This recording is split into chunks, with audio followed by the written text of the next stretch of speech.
Assalamualaikum warahmatullahi wabarakatuh. Selamat berjumpa kembali. Salam sejahtera untuk kita semua. Anak-anakku sekalian, gimana kabarnya setelah pertemuan ketiga yang lalu? Untuk pertemuan keempat ini kalian sudah banyak memahami dari materi di pertemuan pertama, kedua, dan ketiga. Hari ini kita membahas materi masih di bab 2 tentang praktek pelindungan dan penegakan hukum dalam masyarakat. Ini pada pertemuan keempat ini kita coba bahas dan nanti kita akhiri dengan latihan. Tentu kalian sudah siap semua. Awas, jangan seperti kemarin latihannya. Ngumpulinnya sekaligus satu kelas. Kemudian setelah ngumpulin satu kelas, kalau bisa ngumpulinnya jangan di buku, di kertas aja.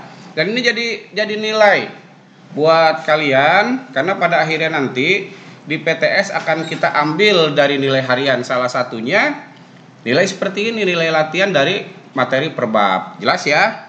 Jangan tertinggal lagi.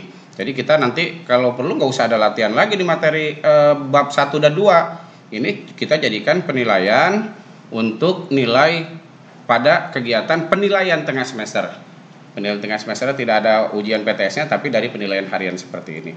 Itu karenanya yang belum ngumpulin segera. Tadi pagi di meja saya masih ada 2. Hayu terus. Yang belum berarti double nih ya. Jangan sampai saya umumkan lagi ya. Oke, mohon maaf kalau ketidaknyamanan kalian kemarin. Baik, anak-anakku sekalian, kita masuk ke materi pembahasan kita. Kemarin kita sudah lihat tentang latar belakangnya, dasar penegakan hukum, dasar perlindungan hukum. Sekarang kita masuk ke macam-macam sanksi atas pelanggaran hukum. Sanksi atas pelanggaran hukum, sebelum masuk ke sanksi, kita lihat dulu ada norma yang berlaku di masyarakat. Norma yang berlaku di masyarakat itu ada norma agama, norma hukum, norma kesusilaan, norma kesopanan. Nah, di sini susunannya kita berbeda, nggak ada masalah, intinya sama. Norma agama adalah norma yang berasal dari Tuhan, yang melalui kitab suci yang disampaikan oleh para nabi. Itu sumbernya. Kemudian dilaksanakan oleh umat manusia. Kemudian apabila ada pelanggaran, sanksinya tidak langsung. Kenapa tidak langsung? Karena norma agama itu sanksinya nanti di akhirat. Terkait dengan amal dan dosa, pahala dan dosa seorang kaitannya dengan Tuhan. Kan seperti itu norma agama. Ya, sudah diatur dengan kitab sucinya. Dalam Islam ada Al-Qur'an, ada hadis, ada ijma dan sebagainya, qiyas, semua itu. Ada ajaran-ajaran agama yang memang dijalankan dalam kehidupan sehari-hari. Urutan kedua di sini kita lihat norma kesusilaan. Norma kesusilaan sumbernya adalah dari hati nurani, kemudian dilaksanakan dalam masyarakat. Sanksinya adalah rasa malu, rasa bersalah, karena kaitannya dengan kesusilaan. Ada hal-hal yang sensitif di sini, termasuk kaitannya dengan maaf yang terkait dengan organ-organ tertentu. Contoh kecil, ada teman laki-laki saking akrabnya dengan teman perempuan, dia minta permen. Permen itu ada di kantong baju perempuan. Maaf ya, gue minta permen nih. Walaupun di awal kata maaf, karena gue lagi sibuk, belumlah sempat diambilin sama temennya. Dia ngambil sendiri. Ini kan melanggar norma kesusilaan. Karena itu ada hal-hal yang sensitif di sana. Kok si cewek itu tadi bisa marah karena merasa dipermalukan, karena sudah menyentuh rasa malu, sehingga si cewek itu marah sedemikian rupa, menganggap si laki-laki tadi tidak tahu malu dan dianggap melanggar norma kesusilaan. Berikutnya ada norma kesopanan. Norma kesopanan ini sumbernya dari masyarakat. Sanksinya dari masyarakat, dijalankan di tengah masyarakat. Ya, biasanya kaitannya dengan etika. Contoh, ada seorang laki-laki ke rumah teman perempuannya. Maksudnya sih baik, ingin belajar kelompok. Cuman yang datang dia sendiri, akhirnya di dalam cuman berdua. Nah, masuk dari habis maghrib, keluarnya jam 11 malam. Nah, ini kan sudah apa? Melanggar norma kesopanan. Norma kesopanan ini sama dengan norma adat yang berlaku di masyarakat. Nah, ini kan dapat sanksi. Apa sanksinya? Dicemoohkan. Si tuan rumah dicemoohkan. Wah, anak perempuan nggak segala macam lah. Anak laki-laki nggak tahu malu, nggak tahu etika, nggak tahu adat di situ. Nah, sanksinya apa? Jangan berteman sama dia. Dia mah sama laki dekat bener. Atau si yang lain jangan berteman sama si laki-laki itu. Si laki-laki itu nggak tahu adat. Nah, itu kan bagian norma kesopanan. Selanjutnya ada norma hukum. Norma hukum ini kaitannya dengan hal-hal yang diatur dalam peraturan perundang-undangan di negara kita. Sumbernya dari negara, dijalankan dalam kehidupan bernegara. Sanksinya pun dari negara, bersifat langsung. Ada sanksi penjara kah, hukuman mati kah, hukuman denda kah, hukuman tambahan kah. Itu kaitannya dengan sanksi di dalam norma hukum. Kemudian sanksi hukum menurut Kitab Undang-Undang, menurut pasal 1 Kitab Undang-Undang Hukum Perdata, hukum pidana, bahwa suatu perbuatan tidak dapat dipidana kecuali berdasarkan kekuatan ketentuan peraturan perundangan pidana yang telah ditetapkan. Artinya, bahwa seseorang ini tidak dapat dikatakan bersalah atau ditetapkan oleh suatu keputusan pengadilan yang berkekuatan hukum tetap. Jadi orang itu pas ditangkap, dia tuh nggak bisa dianggap sebagai orang bersalah, sehingga dalam istilah hukum itu ketika orang ditangkap polisi itu bukan langsung dianggap bersalah, tapi statusnya sebagai terduga, baru terduga, belum terpidana, belum, masih jauh tahapan terpidana mah. Jadi baru terduga dulu tuh, walaupun ada saksi yang mengatakan dia melakukan pembunuhan, tetapi tetap ketika diperiksa itu statusnya sebagai terduga, gitu ya. Nah lalu dia diproses, baru tersangka, nanti di pengadilan baru terdakwa, belum dianggap orang terpidana sebelum hakim memutuskan bahwa dia bersalah. Sehingga asas ini disebut dengan asas praduga tak bersalah atau nullum delictum nulla punasina previa lege punali dalam bahasa Romawinya itu. Seseorang tidak dapat dikatakan bersalah sebelum pengadilan memutuskan dia bersalah dengan kekuatan hukum tetap. Jelas ya?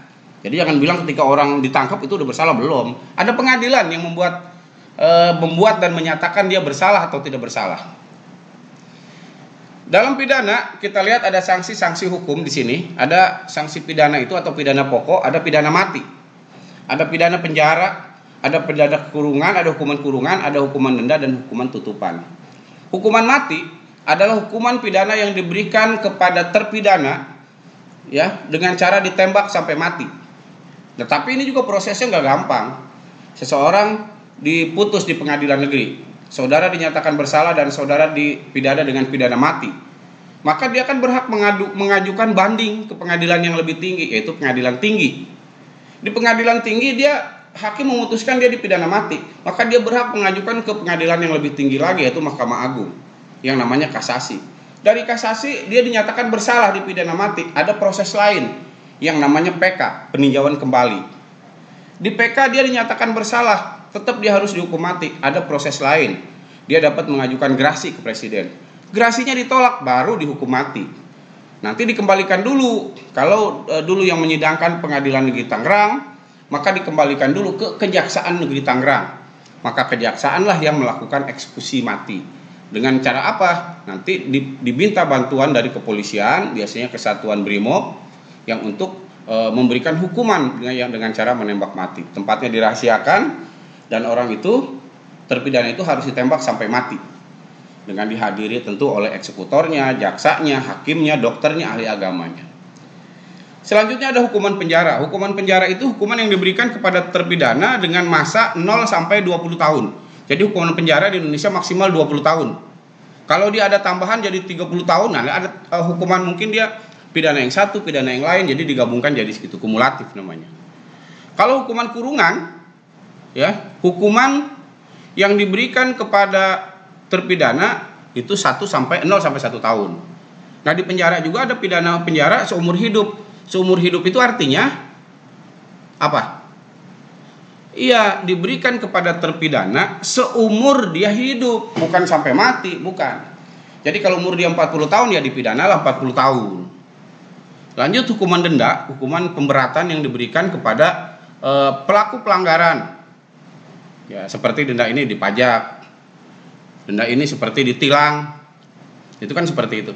Hukuman tutupan adalah hukuman yang diberikan kepada pelaku pelanggaran hukum tetapi tidak bersifat pidana umum. Contoh, ini kasus-kasus politik, tahanan politik. Ini kan dapat perlakuan khusus sehingga disebutnya dengan hukuman tutupan, gitu ya. Kemudian pidana tambahan ada pidana pencabutan beberapa hak tertentu, perampasan barang tertentu dan pengumuman keputusan hakim. Pencabutan hak tertentu seperti hak untuk memilih dan dipilih, dia dicabut. Berapa tahun? Misalnya dia dipenjara 10 tahun, ya 10 tahun itu dia tidak menggunakan hak pilih dan dipilih. Nggak boleh nyalon kepala desa, nyalon DPR, nyalon gubernur, wali kota, bupati, presiden, tidak boleh. Begitu juga memilih. Kok bisa begitu? Karena tadi hukuman tambahan itu diberikan kepada yang bersangkutan. Perampasan barang tertentu, perampasan barang yang memang barang itu diindikasikan merupakan hasil kejahatan. Seperti kasus pencucian uang. Ya, kasus pencucian uang, dia korupsi 1 miliar. Duitnya itu dibeliin tanah. Nah, pengalihan itulah yang disebut dengan pencucian uang. Sehingga tanahnya itu boleh dirampas oleh negara. Salah satunya kayak gitu. Kemudian pengumuman keputusan hakim bahwa dia sebagai terdakwa itu juga sanksi, ya. Sanksi hukum lainnya adalah sanksi hukum perdata, sanksi administrasi, sanksi hukum cambuk, kemudian giseling. Sanksi hukum perdata seperti misalnya utang piutang, ini kan ada masuk tadi perampasan hak. Kemudian sanksi administrasi seperti pegawai yang melakukan pelanggaran, dia misalnya tidak mendapatkan haknya. Hukuman cambuk seperti di Aceh, dalam Konun Aceh. Kemudian giseling ini paksa badan, dia harus melakukan kegiatan yang udah diatur oleh negara yang sifatnya pemaksaan. Ya kalau sekarang mah kayak itu sanksi sosial nyapu gitu, itu bagian dari paksa badan juga. Pelindungan partisipasi dalam perlindungan hukum, ini ada, kita lihat ada kepatuhan terhadap lingkungan, terhadap hukum di lingkungan keluarga dan di lingkungan sekolah. Seperti apa kalau di keluarga? Taat perintah orang tua. Di sekolah bantu teman, sosialisasi biar kuat. Berikutnya di keluarga saling membantu antara anggota keluarga. Di sekolah melindungi teman dari perundungan. Apa tuh perundungan? Bullying. Teman-teman dibully, jangan dibully lah. Emang kenapa? Sesama teman kok. Kemudian kepatuhan terhadap keluarga yang lain, melindungi anggota keluarga dari fitnah, dari hal-hal yang bersifat fisik dan non fisik. Kemudian kepatuhan terhadap hukum di sekolah, mentaati peraturan sekolah. Oke. Yang lainnya di masyarakat, menyerahkan pelanggar kepada kepolisian. Jangan main hakim sendiri, mentaati rambu lalu lintas, mengikuti kegiatan siskamling. Kalau kegiatan yang lainnya mengikuti kegiatan pemilu, itu hak sebagai warga negara. Kemudian menjaga hak-hak tetangga, hubungan bertetangga, kemudian menjaga fasilitas umum. Ini bagian dari kepatuhan hukum. Gambaran kita seperti itu anak-anakku sekalian. Lalu penugasannya seperti apa? Kalian bisa lihat tugas di sini. Nah, ya, ini harus kerjakan ya, seperti kemarin. Nomor 1, apa yang Anda ketahui tentang perlindungan hukum dan penegakan hukum? Ini dari pertemuan pertama kamu lihatnya tuh. Jadi penjelasannya, definisinya di sini. Ya, definisinya tapi juga versi kalian. Yang kedua, mengapa perlindungan hukum dan penegakan hukum sangat penting? Ada di materi di bab di pertemuan kedua, masih di bab 2 juga. Kenapa perlindungan hukum dan penegakan hukum ini menjadi sangat penting? Karena apa? Ya, salah satunya kan untuk tertib hukum ya. Kemudian bagaimana peran kepolisian dalam menangani suatu perkara pidana? Contoh kasus pembunuhan berencana. Maksudnya contoh kasus ada kejadian pembunuhan umpamanya di Teluk Naga, terjadi kasus pembunuhan berencana. Nah, itu kan ditangani oleh kepolisian. Nah, polisi itu bertindak seperti apa, melakukan apa? Kan kita kenal ada proses penyelidikan, ada proses penyidikan. Nah, itu seperti apa tuh? Kemudian TKP-nya seperti apa? Bagaimana dia memperlakukan orang yang melakukan pembunuhan tadi? Ya, tersangka, terduga, tertuduh, terpidana, statusnya masih apa tuh kalau di kepolisian? Itu juga dijelaskan. Kemudian bagaimana peran KPK dalam melakukan upaya pencegahan tindak pidana korupsi? Jelaskan. Ini upayanya ya, bukan, jadi upaya itu lebih kepada tindakan preventif, bukan kepada represif. Kalau represif apa? Iya, kalau represif memberikan hukuman, kalau represif. Tapi kalau preventif kan upaya pencegahan. Nah, ini bagaimana nih peran-perannya yang preventif? Yang kelima, apakah adanya sanksi hukum sudah dapat memberikan rasa keadilan bagi masyarakat? Jelaskan pendapat Anda. Sanksi hukum itu ya kamu boleh jelaskan, tidak hanya dari norma hukumnya, bisa jadi norma agama, tambahin tuh norma kesusilaan dan norma kesopanan, tambahin di situ nggak apa-apa ya. Jadi jelaskan oleh Anda apakah adanya sanksi hukum sudah dapat memberikan rasa keadilan bagi masyarakat. Jelaskan pendapat Anda. Seperti itu. Tugas 1-5 kalian tulis di kertas lembar, kemudian seperti biasa dikumpulkan oleh perwakilan kelasnya. kepada saya di sekolah, bisa setiap hari Senin sampai Jumat yang pasti saya ada di sekolah, dan itu bisa diberikannya perwakilan di kertas lembar. Saya akan masukin nilai-nilai semua, dan yang belum tugas kemarin sekalian kumpulin, karena ini akan menjadi nilai PTS bagi kalian. Ya, kelihatannya kita tidak ada PTS terjadwal. Seperti itu barangkali anak-anakku sekalian, ya, yang dapat saya sampaikan pada pertemuan ini. Saya ingin menyampaikan kata-kata ini, jangan pernah berpikir bahwa hanya karena kamu masih muda, kamu tidak bisa melakukan sesuatu lalu berhenti untuk melangkah lebih maju. Tetap kita meraih sukses di masa depan, ya, untuk masa depan, ya, menggapai asa, menuai harapan. Itu saja yang dapat saya sampaikan. Terima kasih, sukses selalu untuk kalian semua. Billahi taufiq wal hidayah. Assalamualaikum warahmatullahi wabarakatuh.